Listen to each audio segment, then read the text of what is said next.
នៅតែនឹកដល់គ្នាតែវេលាមិនអនុគ្រោះខកធូនដំណាងដួងចិត្តស្មោះចិត្តរបួសទ្រាំរੂមិនស្លាប់នឹកតែមិនអាចជួ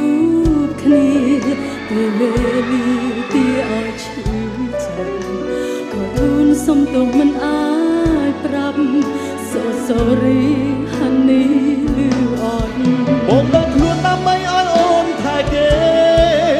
ចិត្តតែស្នេហ៍សុខថាអូនពីចម្ងាយភ្លេចបងចង់ឃើញអូនសប្បាយបងទៅឲ្យឆ្ងាយឲ្យរសាយការចងចាំប្រើបេះដូងនឹកមកដើម្បីថែគេព្រោះបពេលដាក់តោអ្នកមានស្នេហាតែវេលាគឺជាអសពព្យាបាលរលានុសានឹងរសាត់ដូចសា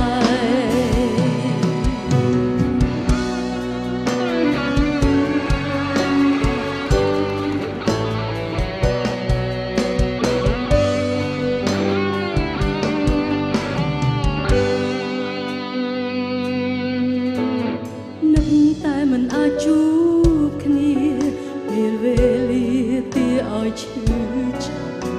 ក៏ធូនសុំទោសមិនអាចប្រាប់ So sorry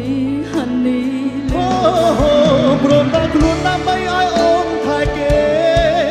ចិត្តតែស្នេហ៍សុំថាអូនពីចម្ងាយភ្លេចបងចង់ឃើញអូនសប្បាយបងទៅឲ្យឆ្ងាយឲ្យរសាយការចងចាំប្រើបេះដូងនឹកបងដើម្បីថែគេព្រោះមកពេលដាក់តោអ្នកមានស្នេហាតែវេលាគឺជាអសពព្យាបាលរលានុសានឹងរសាត់ដូចសាយព្រមដល់ខ្លួនដើម្បីឲ្យអូនថែគេចិត្តតែស្នេហ៍សុំថាអូនពីចម្ងាយភ្លេចបងចង់ឃើញអូនសប្បាយបងទៅឲ្យឆ្ងាយឲ្យរសាយការចងចាំរើបេះដូងនឹកបងដើម្បីថែគេ